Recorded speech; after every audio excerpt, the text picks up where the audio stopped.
E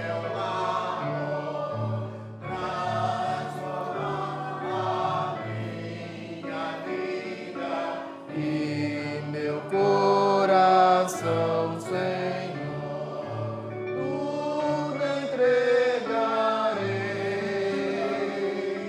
tudo entregarei.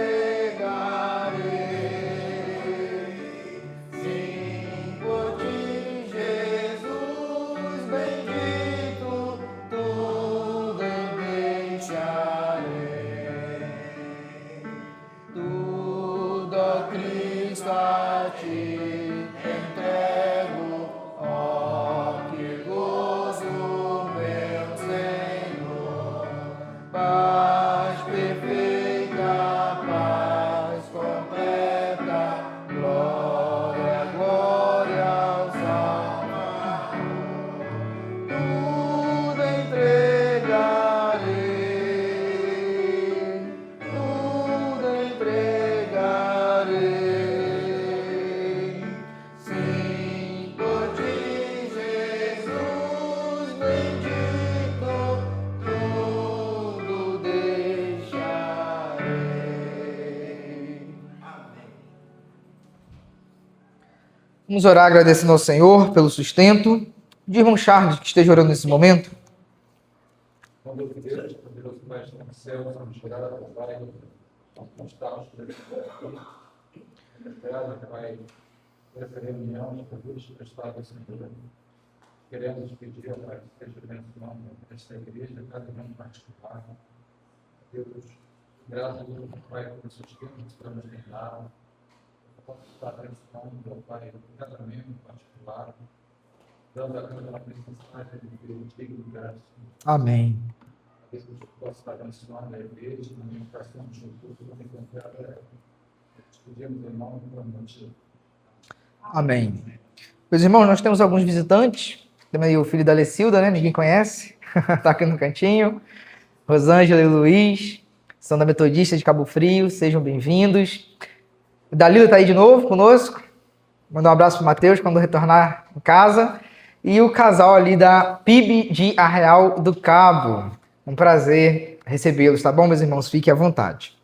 Queridos, vamos abrir a Bíblia em 1 Samuel, capítulo 1, versículo 1 a 23. O mesmo texto de domingo passado, porém, com um foco mais em família. Domingo passado, falamos sobre maternidade redimida. Então, nós demos um zoom em Ana na função de mãe. Agora, iremos perceber alguma coisa em relação à família e de maneira mais própria do casamento de Eucana com Ana.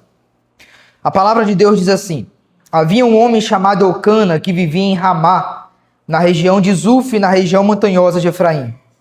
Era filho de Jeorão, filho de Eliú, filho de Tou, filho de Zuf de Efraim. Eucana tinha duas esposas. A primeira se chamava Ana e a segunda, Penina. Penina tinha filhos, Ana, porém, não os tinha. Todos os anos, Eucana subia de sua cidade até Siló para adorar o Senhor dos Exércitos e oferecer sacrifícios a ele.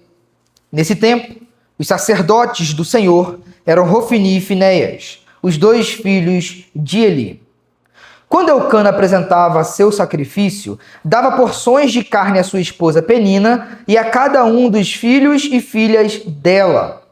A Ana, porém, dava uma porção especial porque a amava, apesar de o Senhor não lhe ter dado filhos.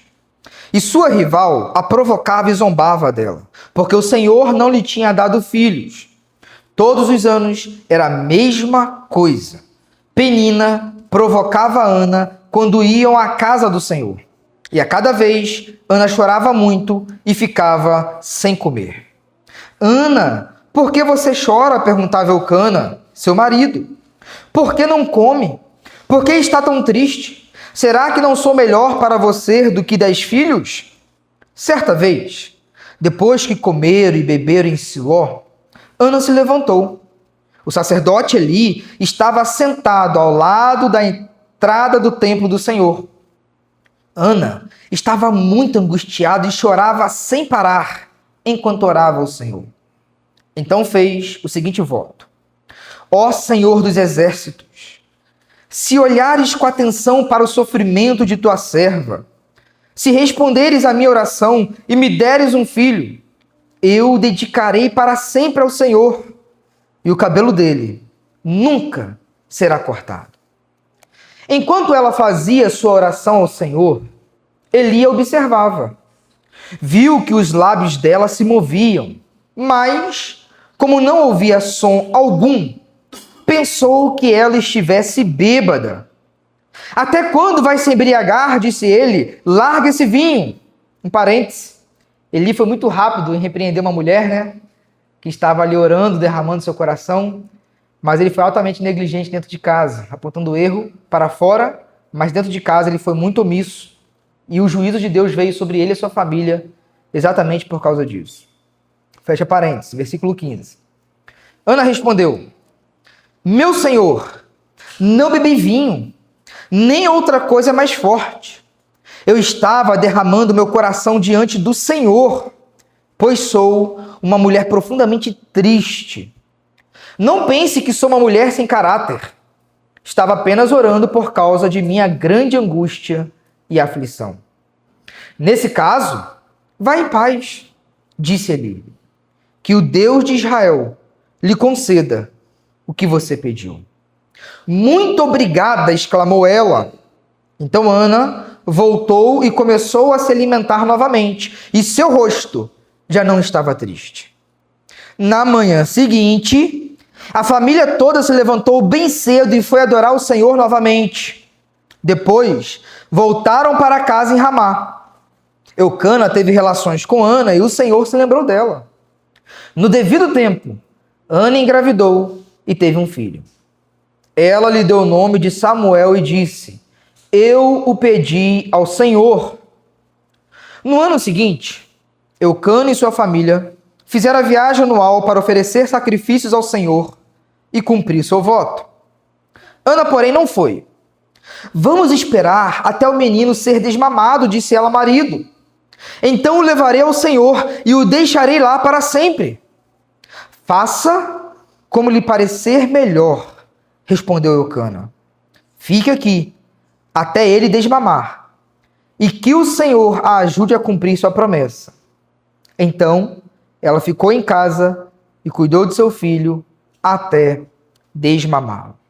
Senhor, ajuda-nos, Deus, a entendermos a tua palavra e a aplicarmos em nossas vidas. Amém. Irmãos queridos, esse texto é um texto muito impressionante. Já passei por ele muitas vezes.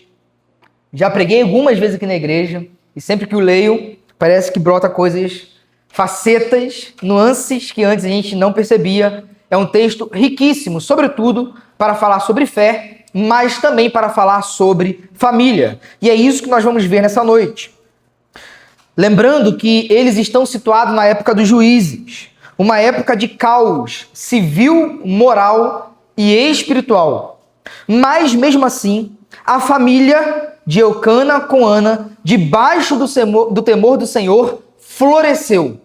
E isso por si só já nos ensina que a sociedade, por pior que esteja, não tem o poder, o condão de prejudicar a família se essa família está debaixo do temor do Senhor. E é nesse caldo cultural de total desordem que surge essa família prefigurando como exemplo, nos dando indicativos de princípios e de verdades que pode orientar a nossa família. Mas, como nós iremos perceber, e facilmente percebemos, não existe família perfeita. E eu quero começar a partir dessa constatação. Por mais que Ana e Eucana se tornam para nós um casal exemplar, ainda assim eles têm falha, têm pecados, e isso nos leva a uma constatação evidente de que não existe família perfeita. Mas esse é o ponto de partida. Porque nós vamos ver que apesar de uma sociedade corrompida e de não existir família ou casamento perfeito, é possível sim, apesar das nossas imperfeições e apesar da sociedade a qual vivemos, ter uma família bem-sucedida, uma família que floresce para a honra e para a glória de Deus, Convido a olhar comigo o texto com muito carinho e perceber essas verdades.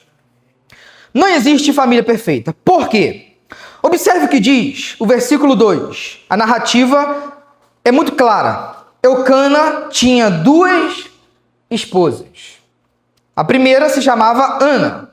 A minha versão, ela está bem interpretativa. Na maioria não diz que Ana era a primeira, mas é bem provável que, de fato, ela tenha sido a primeira esposa de Eucana. E a segunda, Penina.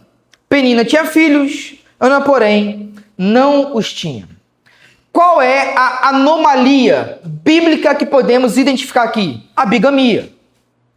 Observe o seguinte: nada fora do padrão de Deus, mesmo que legalizada, contribuirá com a sua família. Vou repetir. Nada fora do padrão de Deus, mesmo que legalizada, contribuirá para o sucesso da sua família. Por exemplo, a bigamia, ela era legalizada em Moisés. Lembrando que na época dos juízes, tudo o que eles tinham eram os livros de Moisés e de Josué. E havia uma concessão em Moisés para a bigamia e para a poligamia. Todavia, isso não era o desejo ou o padrão de Deus para a humanidade, tal como não é o divórcio. E mesmo o divórcio não sendo o padrão de Deus para a humanidade, o Senhor, com a sua concessão, legalizou. E o Senhor vai legalizar para refrear a maldade humana. E a gente observa que mesmo um homem de Deus e uma mulher de Deus, como eram Eucana e Ana, sofreram porque foram frutos do seu tempo. Eles beberam mais da cultura, mais da necessidade imediata do que do padrão de Deus. Aí você fala assim, poxa, pastor, mas é difícil julgá-los. Observe o seguinte, a gente tem que ter muito carinho com os personagens em sua época. A questão é que eles não são um parâmetro absoluto.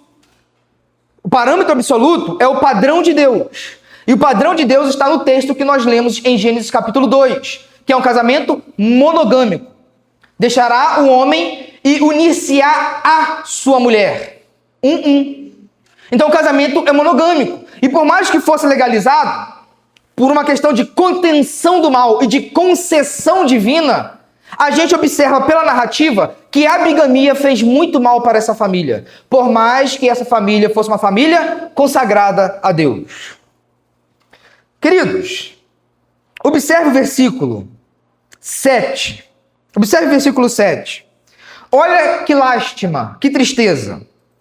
Todos os anos era a mesma coisa.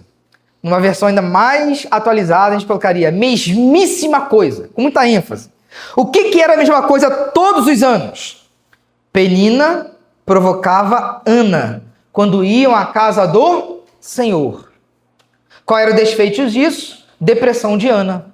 Ana sofria. Eucana amava Ana, mas ele provavelmente, para perpetuar a sua linhagem e seu nome, ele adquiriu mais uma esposa e isso gerou um grande problema familiar. Observe, era algo legalizado, mas não é padrão do Senhor. Com isso, nós já aprendemos muitas coisas. O que deve nortear a nossa família não é o que o direito diz. O direito diz que você pode se divorciar por qualquer motivo, até banal. A Bíblia não. O direito diz que você pode casar com qualquer pessoa. A Bíblia não. O direito diz tantas coisas, meus irmãos, que a Bíblia não diz. A questão é que, qual é a norma que vai operar em nossa família? Com qual lente e com qual princípio normativo nós iremos operar na nossa família? É essa a questão. Então, na cultura de Israel, Eucana não fez mal nenhum, mas toda a narrativa veterotestamentária é claro. Todo casamento onde teve a poligamia, houve desastre. Todo. A narrativa te empurra para essa conclusão óbvia. Por mais que fosse legalizado. A cultura não pode ser norma para a sua família. Ah, pastor, mas todo mundo faz assim. Ah, pastor, eu não sou obrigado a isso. Ah, pastor, não tem dever com isso. Quem está dizendo isso para você. Quem está dizendo isso? Para mim. Se nós identificamos esses comandos na palavra de Deus e de acordo com o seu padrão, ótimo. Mas a questão é, qual tem sido o parâmetro para nós vivermos? Ana sofreu por anos a fio, porque Eucana, por mais que amasse, não era perfeito e cometeu um pecado, e cometeu um erro, e cometeu um deslize. Agora, queridos, observe o seguinte, e aqui está a grande aplicação dessa parte. Ana sofreu porque existem decisões que são para o resto da vida. Existem decisões que podem acarretar consequências perenes. O versículo 6 fala assim, e sua rival. Olha só, meus irmãos, dentro do casamento, tinha Eucana com Penina e Ana. Qual era o relacionamento das duas? Rivalidade. Todos os anos era a mesma coisa. Será que quando Eucana, que amava Ana, se casou com Penina, pensava que isso ia acontecer? Talvez não.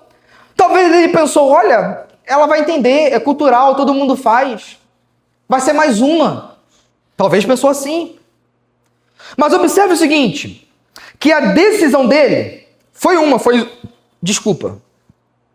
a decisão dele foi isolada, se casou. Mas os reflexos e as consequências, ninguém pode calcular ou administrar. Nós temos poder para administrar nossas decisões, mas as consequências, meus irmãos, nós não temos o poder de fazer isso. Qual é a aplicação para a família hoje à noite? Pense muito bem no que está pensando em fazer com o seu cônjuge. Pense muito bem no que está pensando em fazer com seus filhos. Pense muito bem no tratamento que você dá aos seus pais. Observe o seguinte, há decisões que vai nos colocar numa situação que, por mais que a gente pense que é o melhor, por estar fora do padrão de Deus, vai magoar muita pessoa que a gente ama. Por isso, nós precisamos, de maneira muito acalmada e com muita maturidade, confrontar as decisões que queremos tomar com a palavra de Deus, para que possamos evitar esse desgaste que houve no casamento e na família entre Eucana, Penina e Ana. Irmãos queridos, a gente observa então, de início, que não existe família perfeita. E não foi só Eucana que errou com Ana. Eu tenho certeza que você também já errou com seu cônjuge, que você também já errou com seus pais, que você já errou com seus filhos, e eu estou falando vocês, mas também estou me incluindo. Agora, a questão toda é o que iremos fazer. Como eu falei antes, existem decisões que a gente não pode medir a consequência, como Eucana aqui. Colocou Penina para dentro de casa, já era. Ele não pode gerenciar o relacionamento de Penina com Ana. Mas, não obstante a isso, Eucana tem uma postura de vida para tentar resgatar a dignidade e o relacionamento com Ana. E é isso que a gente vai ver. E nós vamos aprender com Eucana e com Ana que, por mais que nós já venhamos a tropeçar na vida com o nosso casamento, por mais que nós já tivéssemos tropeçado na vida com nossos filhos, é possível resgatar o valor paternal, é possível resgatar o valor do casamento e viver uma nova história. É essa a grande razão de nós lermos e refletirmos nesse texto hoje à noite. Porque se eu parasse aqui não teria novidade nenhuma.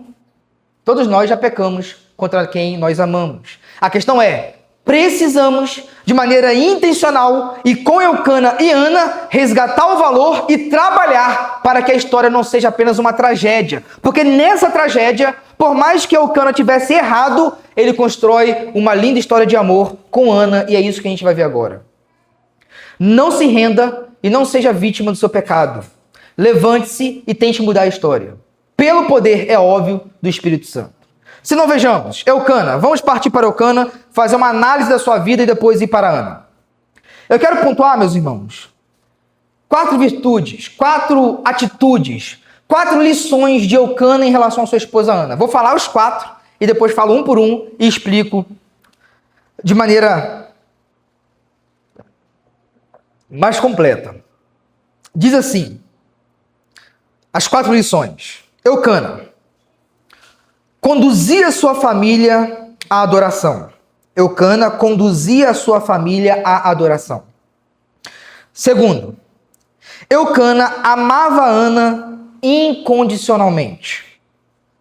Terceiro, Eucana era sensível à dor de Ana. E quarto, Eucana tinha uma autoridade sobre Ana redimida. A gente viu domingo passado que Ana tinha uma maternidade redimida. E nós vamos ver que Eucana tinha uma autoridade sobre a sua esposa de maneira redimida. Então, Eucana conduzia sua família à adoração, amava Ana de maneira incondicional, Eucana era sensível à dor da sua esposa e ele tinha uma autoridade redimida.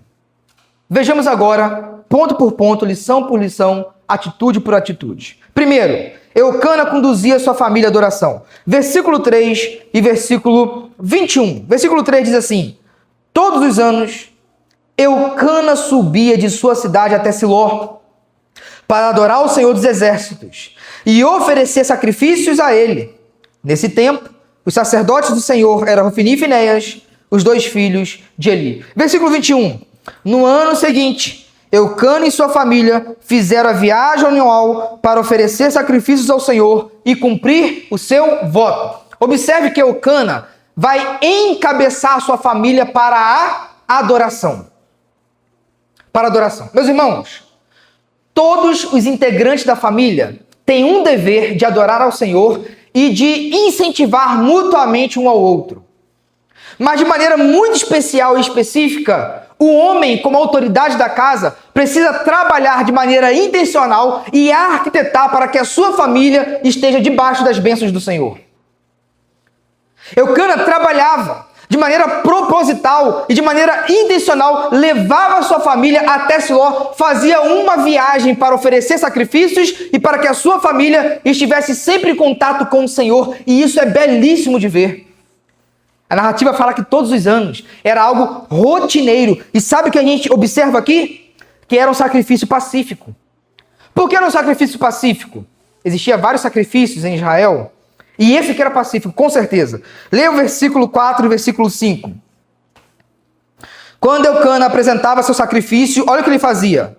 Dava porções de carne à sua esposa Penina e a cada um dos filhos e filhas dela. A Ana, porém, dava uma porção especial porque amava, apesar de o Senhor não lhe ter dado filhos. Versículo 9. Certa vez, depois que comer e beber em Siló, Ana se levantou. Meus irmãos, a oferta pacífica era única, que era destinada ao Senhor, ao sacerdote e aos membros. O que isso fazia? Geralmente, quando a pessoa saía para oferecer sacrifício pacífico, era por questão voluntária e de gratidão, de paz e adoração. Ou seja, Eucana extrapolava as visitas ordinárias e obrigatórias. Ele, de maneira voluntária, saía da sua casa e conduzia sua família para adorar. Porque se Penina e seus filhos e se Ana comiam ali, é porque isso era uma oferta pacífica, ou seja, voluntária e não obrigatória. Era de paz e de comunhão, de alegria. Eucana está expressando: família, vamos adorar o Senhor, porque nós temos muito motivo para tal. E isso também, ele de alguma maneira está tentando educar Ana, que estava sofrendo, ao mesmo tempo falando: Ana, vamos adorar o Senhor apesar da dor e ser grato apesar da esterilidade. Agora observe o seguinte, que no versículo 3 fala assim: Hofni e Finéias era filho de Eli. O que tem a ver isso com a história de Eucana, meus irmãos? Eucana era o homem do lar que disciplinava suas esposas e seus filhos no caminho do Senhor. Sabe o que ele fazia? Nada. Eli era o sacerdote da igreja da época e seus filhos eram corruptos e nada ele fazia. O versículo está constatando o homem comum de Ramá, que não vivia em Siló, mas que cumpria o seu papel paternal muito mais do que o sacerdote Eli. Sabe o que isso nos ensina? Assim como no domingo passado, que Eli não pode substituir a figura paternal. Meus irmãos, eu acredito, assim eu espero, né? Que cada membro aqui, de alguma maneira, tente achar no pastor da igreja, isso é um peso, né? Algum exemplo. Assim eu espero, né? Algum exemplo. Mas observe o seguinte, o pastor não pode passar de um exemplo e de um ensinador. Mas aquela pessoa que vai discipular e ensinar é o pai. E observe que Eucana assume de maneira intencional a sua responsabilidade. Ele tem iniciativa, é ele que sai, é ele que chama, e ele tem compromisso todos os anos.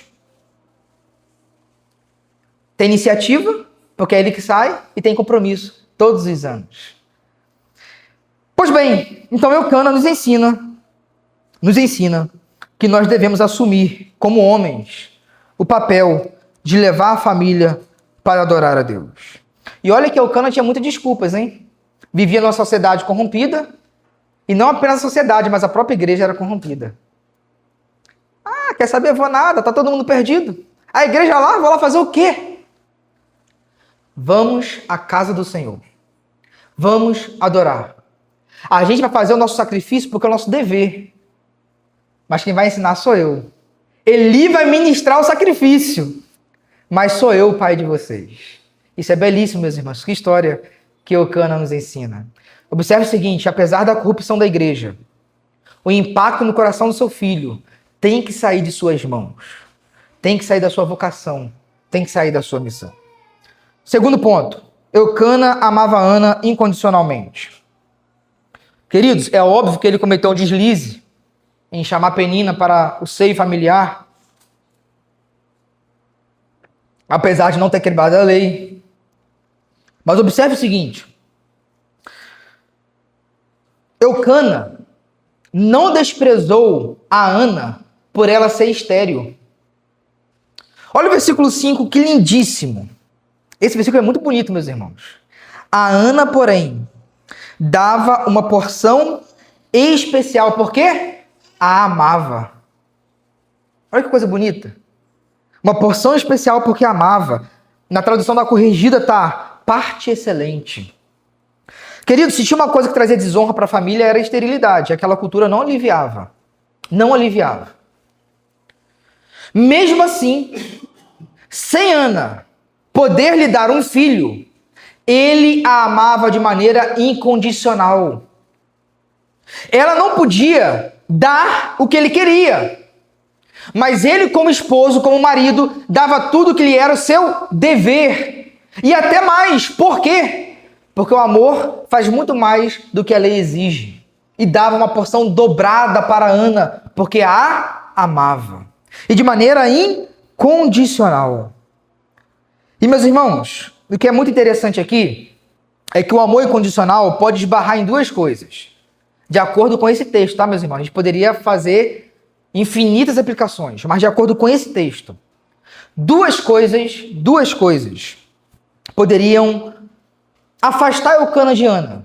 Primeiro é o fator natural biológico da esterilidade. Não é algo involuntário. Ana não quis ser estéril. É algo involuntário. Tá certo? A gente não sabe o porquê ela se tornou estéril. Lógico, a Bíblia fala que foi o Senhor quem fechou sua madre, mas depois abriu. Mas observe o seguinte, foi involuntário. Hoje, uma das maiores razões, não vou falar uma das maiores, porque seria muito, mas eu duvido que seja. Aliás, eu suspeito que seja. Uma das maiores razões que homens abandonam esposas é por questões involuntárias. Esposas têm vários filhos. E vem o que com os filhos? O corpo continua o mesmo, meus irmãos? Continua? O tempo passa. O rosto continua o mesmo? A doença vem. A mulher escolheu. Observe o seguinte, coisas involuntárias. Que é duro e rude dizer. Mas que acontece em muitos casos. De homens que abandonam suas esposas por questões involuntárias. Acréscimo de peso por questões invariáveis, involuntárias. Fisionomia se perde. O vigor se perde. Inúmeras coisas se perdem no caminho. O cabelo se torna branco. As rugas chegam. E sabe o que muitas pessoas fazem? Abandonam o seu cônjuge. E lógico que isso serve. Lógico que isso serve de mulher para homem também. Mas observe que Eucana tinha uma razão biológica, natural e involuntária. Falava, rapaz, quer saber, você não, quer desprezar.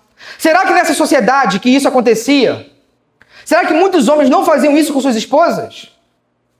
Meus irmãos, se existe lei de Moisés legalizando um monte de coisa que Deus não contém como padrão, era para proteger as mulheres. E certamente isso acontecia. E uma outra coisa, que também é reflexo da questão involuntária de Ana, é expectativas frustradas. Quando Eucana casou com Ana, certamente Eucana pensou o quê? Estou casando com a mulher que eu amo e nós vamos ter a nossa família. Ou seja, nós vamos ter os nossos filhos. Expectativa frustrada. Talvez ficou alguns anos com Ana. E o que aconteceu? Nada. Todo ano. Nada. Mas qual é a resposta de Eucana para Ana? Amando Ana, apesar das frustrações, das expectativas não correspondidas. E olha que foram expectativas físicas e impossíveis dela responder. Mas na vida real, a gente sabe, meus irmãos, quem é casado aqui sabe. Se não todos os dias, muitas vezes, as nossas expectativas são quebradas. Sim ou não? E a questão é, o que eu vou fazer com isso? Eucana vivia uma expectativa quebrada sem possibilidade de mudar. E mesmo assim, amava a sua esposa de maneira incondicional. Meus irmãos, por óbvio que o amor, no seu sentido mais excelso, o ser humano algum consegue praticá-lo sem a ajuda do Espírito Santo. Mas eu estou falando aqui para a igreja de Jesus Cristo.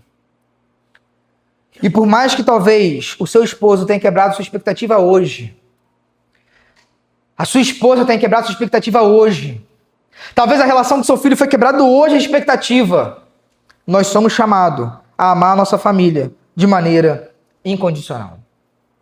Terceira lição que Eucana nos ensina. Eucana era sensível à dor de Ana. Versículo 8. Eucana era sensível à dor de Ana. Ana, por que você chora? Perguntava Eucana, seu marido. Por que não come? Por que está tão triste? Será que não sou melhor para você do que 10 filhos? Meus irmãos, a dor de Ana era a dor de Eucana.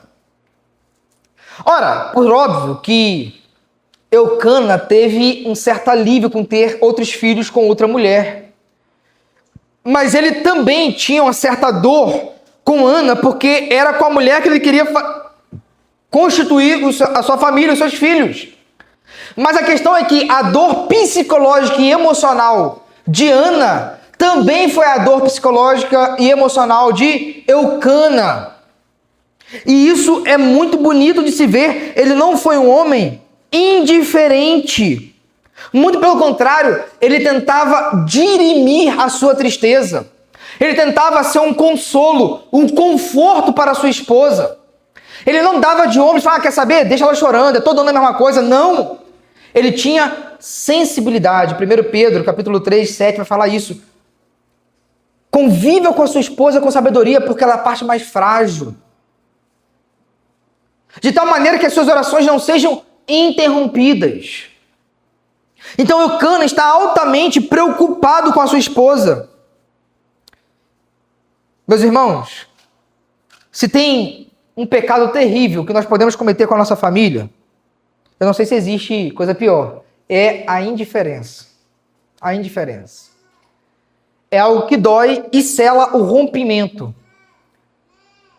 de qualquer laço familiar, seja de casal, seja de pai para filho, de filho para pai. A indiferença é literalmente considerar o outro morto. Mas nós somos o povo do amor. E onde há amor, pode existir, não se choquem com o que eu vou falar. Onde há amor, pode existir ódio, raiva, ira, mas não pode existir indiferença. Foi o que Jesus falou. Ame quem você odeia. Meus irmãos, esse sentimento pode brotar de maneira involuntária. Raiva pode ser até justificada. O que não dá é amar e ser indiferente ao mesmo tempo. Dá para amar com ódio. Sim ou não? Você está ali indignado, mas vou ali levar o pratinho de comida pro meu esposo. Mas vou ali levar minha esposa onde ela quer. Vou ali pagar a unha para ela. Pode estar com raiva, mas o amor é isso, meus irmãos. O amor é um chamado para nós superarmos o cativeiro das nossas emoções. Então observe o seguinte, Eucana está de maneira muito aberta, se derramando para sua esposa e falando, olha, o que está dentro da minha condição, eu estou fazendo. E ele fala, não sou melhor para você do que 10 filhos? Meus irmãos, aqui não está desprezando de maneira alguma a questão de ter filho. A questão é, existe uma impossibilidade, mas dentro da minha possibilidade, eu estou fazendo melhor para ser um consolo e um conforto para você. Eu tenho uma pergunta para você fazer e pensar no seu casamento. Em qual parte você tem sido indiferente? Parte afetiva, parte sexual, parte financeira, parte dialogal. Qual parte você tem sido indiferente? Eucana nos ensina que nós precisamos ter olhos abertos e termos percepções da dor do nosso cônjuge. Agora deixa eu dar um parênteses aqui também, porque o Eucana pode parecer um cara muito perfeito agora, né? Ele está percebendo uma situação de anos e de uma dor grave.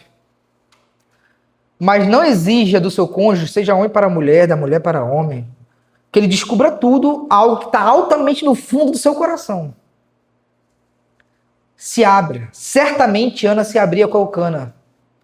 Certamente Ana se abria com a Eucana. Sabe por quê mesmo? Porque a Eucana sabe exatamente o motivo da sua dor. Ele não está chutando aqui, ele sabe, é escancarado.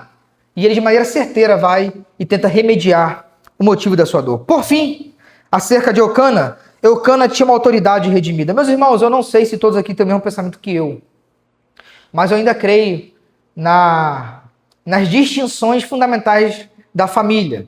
Quais são essas distinções? Eu sou aquilo que os teólogos chamam de complementarista. O que é um complementarista? Existem funções distintas entre o homem e a mulher. Ou seja, o homem é o governo e a mulher auxiliadora. Eu sei que isso pode ser chato, né? Mas é o que eu creio. Eu penso que na Bíblia é esse o caminho. Mas a questão é que a gente pode pensar muito mal e usar mal os princípios bíblicos. E com Eucana a gente aprende que o homem tem que ter uma autoridade redimida. Pastor, o que tem a ver a autoridade redimida aqui nesse texto? Abre seus olhos comigo para esse versículo. Versículo 21, 22 e 23. Versículo 21, 22 e 23. No ano seguinte, Eucana e sua família fizeram a viagem anual para oferecer sacrifícios ao Senhor e cumprir seu voto. Ana, porém, não foi. Vamos esperar até o menino ser desmamado, disse ela ao marido. Então o levarei ao Senhor e deixarei lá para sempre. Olha o versículo 23. Faça como lhe parecer melhor, respondeu Eucana. Fique aqui até ele desmamar e que o Senhor a ajude a cumprir sua promessa. Então ela ficou em casa e cuidou do seu filho até desmamá-lo. Eu quero trazer para os irmãos um binômio aqui. Direito e missão. No casamento, nós temos muitos direitos. Muitos direitos. Mas nós temos algo maior que o direito. O que é maior do que o direito? A nossa missão. E que missão é essa? Amar como Deus. E por amar como Deus, a gente abre mão do direito. Pastor, o que tem a ver isso com esse texto? Números, capítulo 30. Números, capítulo 30. Meus irmãos, Eucana, ele era o homem da casa. E como homem da casa, ele poderia, sem errar, anular o voto de Ana. E não teria problema algum. Ah, você prometeu o nosso filho, porque não é só seu? Você acha que só Ana mesmo fez o sacrifício de deixar Samuel lá no altar? Gente, Eucana teve filho com a mulher que ele amava. Lembra da história de Abraão? Ele teve filho com Agar, Ismael. Ele amou Ismael? Amor. Mas ele amou Isaac de maneira diferente. Por quê? Filho da promessa com a mulher que ele amava. Jacó teve filho com Lia? Muitos. Mas quando nasceu José e Benjamim, filho de Raquel, era um amor diferente. Eucana teve filho agora com Ana, a mulher que ele amava. Então ele também fez sacrifício e deixar Samuel lá em Siló. Então ele poderia chegar para Ana e falar assim: Ana, eu vou anular o seu voto e eu tenho todo o direito. De fato ele tem direito, meus irmãos. Números capítulo 30, versículo 10, 11 e 12. Se uma mulher já for casada e morar na casa do marido, quando fizer o voto, ou se comprometer por meio de uma promessa, e o marido ficar sabendo e não levantar objeções, os votos ou as promessas que ela fez continuarão a valer. Mas, se no dia em que ficar sabendo o marido e se recusar a aceitá-los, o voto ou a promessa dela será anulada e o Senhor a perdoará. Eucana tinha todo direito. Mas ele, enquanto missionário dentro da sua casa, subordinou o direito para que ele não viesse a se opor entre Ana e Deus, porque a maior missão de um homem é fazer que a sua esposa esteja cada vez mais próximo da graça e do senhorio de Cristo Jesus. Ele viu que aquele voto era um voto do coração. Ele viu que Samuel, por mais que era filho dele, era a promessa das orações, foi resposta de oração de Ana. Então ele abriu mão do seu direito. Eu tenho direito, Ana, você não vai levar. Mas eu agora estou percebendo um relacionamento seu, Ana, com Yahvé. E quem sou eu para me pôr entre você e Yahvé? Se é para cumprir a vontade de Deus, assim se faça. Eu estou debaixo do seu voto, o seu voto é o meu voto. Meus irmãos, no direito a gente tem muitas coisas. Muitas coisas. Mas por amor à missão, a gente abre mão do direito. Todo mundo que é casado, que tem família, tem direito a ficar sozinho em algum momento. Sem problema algum com isso. Mas a depender do momento, se seu cônjuge, sua família, seu filho está precisando de uma presença real, incessantemente você vai abrir a mão do seu direito de ficar sozinho e ficar com a família incessantemente. Todo mundo casado tem direito a uma vida regular sexual. É direito. Para mim é um dever, para minha esposa é um direito. Para ela é um dever, para mim é um direito. Todo mundo que é casado tem direito a uma vida regular sexual. Mas e quando a esposa está doente? E quando a esposa está doente? É meu direito. Mas antes do direito, você tem uma missão de cuidar e preservar da vida da sua esposa. E aí você vai se abdicar do direito sexual para cumprir a missão celestial de amar a esposa. Direito. Todo mundo tem direito ao lazer. Às vezes, minha irmã, libera para o seu homem ficar com o homem. É bom. Sair, jogar bola, esparecer. Ter contato de macho com macho. Faz bem. Da mesma forma, o homem deixar a mulher. Mas a depender da situação, eu vou abrir mão do meu direito, porque naquele momento eu preciso cumprir uma missão com a minha esposa. Simples assim, meus irmãos. É o que o Eucana está nos ensinando. Nós somos, enquanto cônjuge, cheio de direitos, mas temos uma grande missão de amar o nosso cônjuge incondicionalmente. Vamos para Ana. Ana será mais curto. E eu já encerro, até porque minha garganta já não está aguentando. A missão de Ana no casamento. Eita, deu rateada. A missão de Ana no casamento.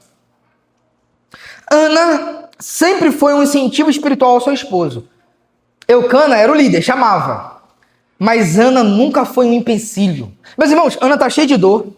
Todo ano Penina enchia o saco dela, mas toda vez que Eucana subia à casa do Senhor, Ana estava lá. Com dor não, eu vou contigo.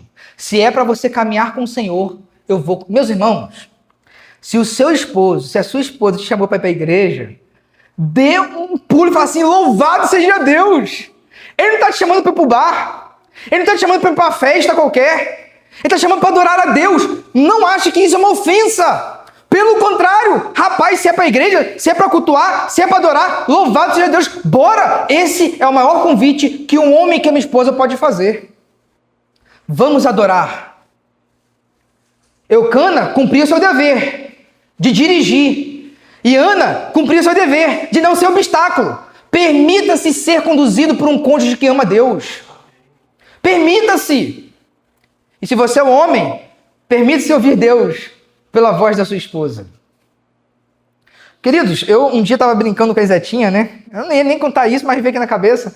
E aí Samila entendeu que foi ofensiva a brincadeira. Chegou em casa e me disse, amor, foi ofensivo, você deveria pedir perdão a ela. Eu falei, amor, mas não foi brincadeira. Enfim, é a minha visão. O que eu fui fazer, meus irmãos? WhatsApp, Zetinha? Tudo bem? Tudo bem. Então, acho que eu brinquei com você, né? Acho que foi meio ofensivo, Samila achou que foi ofensivo, e eu tô ouvindo ela aqui. Me perdoa? Oh, meu irmão, foi nada não, ufa, que alívio. Mas a questão é, gente, a minha esposa pediu algo bom. É ruim pedir perdão? É ruim você ter humildade? É ruim você ouvir sua esposa? Então, assim, me deu um alívio, mas se eu tivesse errado, eu realmente não estava vendo. Meus irmãos, se o seu cônjuge está te orientando a dar com Deus, dê graças a Deus por isso e não seja um empecilho. Ande com o seu cônjuge. Penúltimo ponto. Ana superou a decisão errada do marido. Ana superou a decisão errada do marido. Versículo 19. Na manhã seguinte, a família toda se levantou bem cedo e foi adorar o Senhor novamente. Observe que Ana está sempre do lado de Eucana. Todos os anos vai com ele, agora foi adorar com ele de novo. Depois de voltar para casa em Ramá, Eucana teve relações com Ana e o Senhor se lembrou dela. Observe a intimidade de Ana com Eucana. A questão é o seguinte, Eucana errou em trazer Penina para dentro de casa. Mas observe o seguinte, o erro de Eucana não se tornou numa justificativa para Ana errar com Eucana. Ela continuou vivendo com Eucana como seu marido. Queridos, não existe casamento que dure sem perdão e casamento que não decida sepultar algumas atitudes do cônjuge. Se eu quiser, eu trago hoje lembranças da minha esposa e ela traz lembrança minha. E se a gente quiser jogar na cara, ele vai ficar nessa guerra. A Ana, mesmo sofrendo, ela decidiu silenciar a voz da adversidade. Penina é minha rival, mas eu sou esposa de Eucana. O acompanhou anos e anos. E olha o versículo termina falando que ela teve relações sexuais com ele. Meus irmãos, quantas vezes uma decisão de anos atrás ainda impede de você ter afeição pelo seu marido ou afeição pela sua esposa? Ou uma palavra de um pai que machucou o filho não perdoa. Ou a palavra de uma mãe que machucou uma filha, a filha não perdoa e está ali caçoando, está distanciando. Não existe família que perdure sem o poder do perdão. Ana superou o erro de Eucana. Silenciou todas as vozes da adversidade. Mesmo sem ter sido ela a causa do erro. Gente, um contraste aqui. O que aconteceu com Sara e Abraão? Sara não podia engravidar. O que ela fez? Pegou sua serva egípcia e deu para Abraão. O erro foi de Sara. Depois que Agar engravidou, teve filho, elas começaram a ter um problema. O que Sara chega para Abraão? É culpa sua, tá vendo? Você fez isso. E parece que isso se tornou uma discórdia por anos. Porque depois que Ismael cresce, eles continuam com a briga. E Ana fala assim, Sara, manda embora. Erro dela. Ela que obrigou Abraão a ter relações com Agar. Por mais que Abraão ali foi omisso. Agora aqui, Ana não teve culpa nenhuma. Foi Eucana. Mas mesmo assim, ela superou os erros dos cônjuges. Eu quero te convidar, no nome de Cristo Jesus, a hoje, a ter uma amnésia voluntária e estancar isso que está jorrando e minando a força do seu casamento e da sua família. Perdoe, esqueça e silencie a voz do diabo. Por fim, meus irmãos, Ana cumpriu seus votos matrimoniais. Ela chegou em casa, teve relações com seu esposo e só depois que ela engravidou. Meus irmãos, ela era estéril e sofria por isso, tá certo? Sim ou não? Mas ela não condicionou o seu dever de esposa em ter relações sexuais com o seu marido por causa da esterilidade. A esterilidade física não se tornou esterilidade afetiva, esterilidade sexual. Ela se entregou ao seu marido, ou seja, o voto matrimonial, a sua vida de casamento tinha valor intrínseco em si mesmo. Ela superou as condições. O voto matrimonial para Ana era sério. E não era um meio, era um fim. Queridos, nós temos muitos votos em nosso casamento. Sexo é um deles, porque eu estou falando aqui do texto. Mas nós temos votos de cuidar do nosso marido, da nossa esposa. Seja onde? Na riqueza, na pobreza, na saúde, na doença.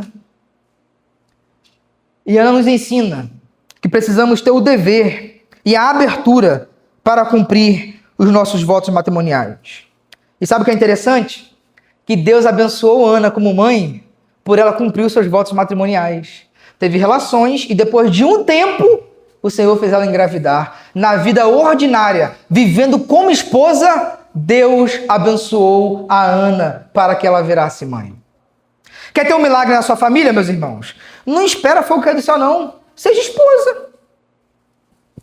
Seja esposo. Seja filho. Seja pai. Na vida ordinária. Ana não teve uma promessa que engravidaria e por isso teve relações com Eucana. Por ela manter os seus votos, na vida ordinária foi que Deus abençoou ela. Não espera a varinha mágica, meus irmãos. Vou esperar tocar e eu vou ser um marido que eu tenho que ser. Viva os seus votos e Deus vai derramar bênção sobre a sua família. Por fim, eu encerro que Ana e Eucana viviam aquilo que foi idealizado lá em Gênesis 2. Eu sei que Eucana falhou aqui, mas eles viviam o que foi designado em Gênesis 1:2, uma só carne. Por quê, meus irmãos? É nítido a unidade dos dois. Iam junto para Siló sempre. Mantinham intimidade sexual. A dor de Ana era a dor de Eucana. O voto de Ana foi o voto de Eucana. O compromisso de Eucana de ir era o compromisso de Ana. Eles viviam uma unidade perfeita, uma harmonia. Não era uma vida paralela. Não era uma vida de vamos fazer acontecer, não. Eles de fato viviam na realidade de uma só carne. Eles de fato viviam no propósito que Deus assim estabeleceu para todo casamento. Que Deus nos ajude, meus irmãos. Que Deus nos ajude a aprendermos com Ana e Eucana. Eu ia falar um pouquinho de Samuel como filho, mas aí a gente depois fala um pouquinho de Samuel. Que Deus nos ajude a vivermos como Ana e Eucana, esses dois que viviam um bom casamento e por causa disso deram uma referência para Samuel. Encerro dizendo o seguinte: ame o seu filho a máximo, colocando o seu cônjuge em primeiro lugar, somente abaixo de Deus. Ame o seu filho ao máximo, colocando o seu cônjuge em primeiro lugar, apenas abaixo de Deus. Samuel cresceu e viu aquilo tudo. O respeito de Eucana por Ana, Ana respeitando Eucana, e aquilo o marcou. Até onde eu sei, eu tenho que averiguar, Samuel foi casado e não foi mais bígamo. Eu tenho que averiguar, tá bom? Mas aqui é só um parênteses, uma dúvida que surgiu aqui no púlpito. A questão é que ele aprendeu. Eu vou ser como Ana e como Eucana, os meus pais. Amém, meus irmãos? Que Deus nos ajude. Domingo que vem, pastor Mário estará pregando e ministrando a ceia. No outro domingo será o Naran que estará pregando. Eu estaria lá em Sampaio Correia, pregando sobre família também. Vamos nos colocar de pé? Deus nos ajude, nos fortaleça, nos encoraje e nos faça amar as verdades bíblicas, acima de todas as opiniões humanas, diabólicas, culturais, estatais, que se opõem à família. Meus irmãos, a família está em ataque. A família está em ataque. E nós precisamos, urgentemente, resgatar o valor da família, do valor conjugal, o valor paternal. E a igreja é um ambiente para isso. Que Deus nos ajude. Pedir a irmã Nilma que esteja orando.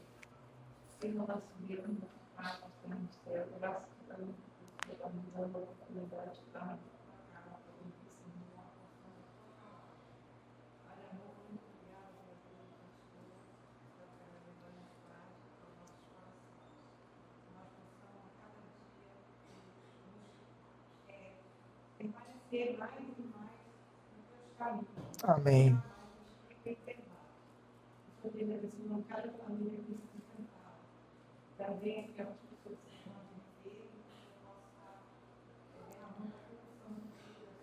Amém.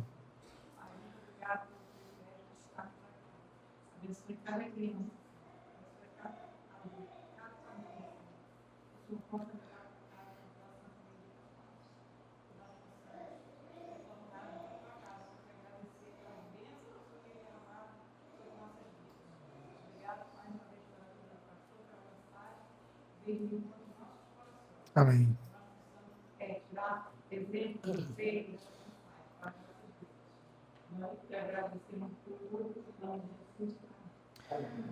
Que a graça do nosso Senhor e Salvador Jesus Cristo, o amor de Deus, o Pai, e o auxílio do Espírito Santo seja com toda a igreja, hoje e para todo sempre. Amém. A igreja pode se assentar, corações silenciosos, encerramos o culto dessa noite.